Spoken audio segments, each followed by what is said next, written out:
So hi friend, this is Amit और आप देख रहे हैं एडमिशन एकेडमी। यहाँ पे हम बात करने जा रहे हैं अपडेटेड डेटा जो कि एग्जाम के बाद हम बता रहे हैं आपको मणिपाल का और इस साल मेरिट लिस्ट का क्राइटेरिया में भी चेंज है। वो सारा एक्सप्लेनेशन हम इस वीडियो में देने जा रहे हैं आपको, तो प्लीज़ आप इस वीडियो को ध्यान से देखें ताकि आपको कंप्लीट आइडिया मिले। तो यहाँ पे हम बात करने जा रहे हैं marks versus percentile versus rank versus branch. ये फेज़ 1 के रिगार्डिंग है।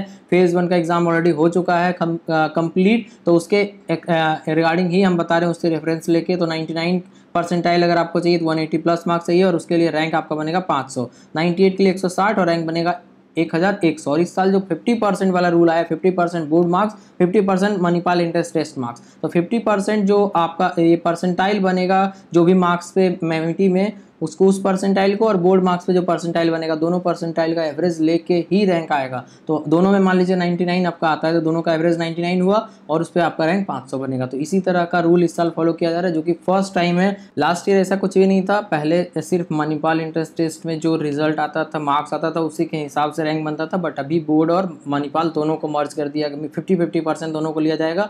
इसमें प्रॉब्लम ये है कुछ बच्चे ईजियर बोर्ड से होते हैं, उनको आसानी से 60-70-80 परसेंटाइल मिल जाता है, परसेंट मिल जाता है बोर्ड में, किन्हीं को मुश्किल से मिलता है। तो आई डोंट नो ये कैसे वो डिसाइड करेंगे, बट मार्क्स जो आएगा उसी के हिसाब से परसेंटाइल बनता है। तो ये टोटली इनजस्टिस है, बट कुछ कर नहीं सकते। जो उनका रूल है उसको फॉलो करना पड़ेगा, उसी को हम एक्सप्लेन कर रहे हैं आप लोग के सामने।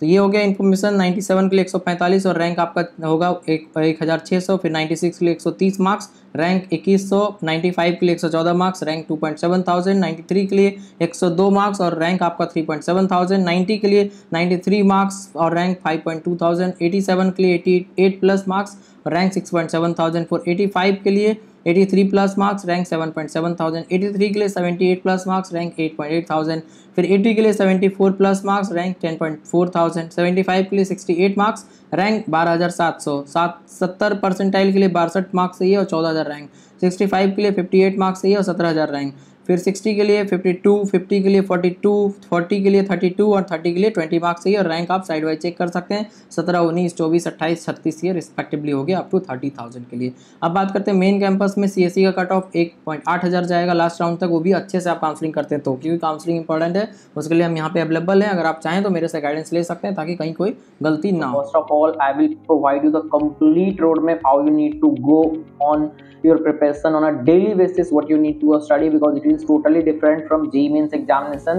And once you get the best result in the first attempt, we will try for more better result in the second attempt, and after that we will go for the counseling process. That is very important, whether to go with the Manipal college or not. I will guide you for the other college also if you want, but once you register for my guidance, it is 100% sure that you will join the best possible college and branch across India. I will guide you completely starting from now until your admission is done. I will provide you the complete study material on a chapter wise, what you need to study, what are the question test series, everything I will provide you so that you will be comfortable regarding the examination. फिर AIML के लिए 2.6000, data science के लिए 6.3, IT के लिए 5.2, CC के लिए 6.8, FT के लिए 4.3, मैथमेटिक्स एंड कंप्यूटिंग के लिए 7.2, EC 10,000, CPS मतलब cyber physical system 26,000, EEE 24,000, EI 37,000, बाकी सब आपको 50,000 तक भी मिल जाएंगे या फिर 35-40,000 तक एरोनॉटिकल, बायो इन्फॉर्मेटिक्स, ये सब ब्रांच।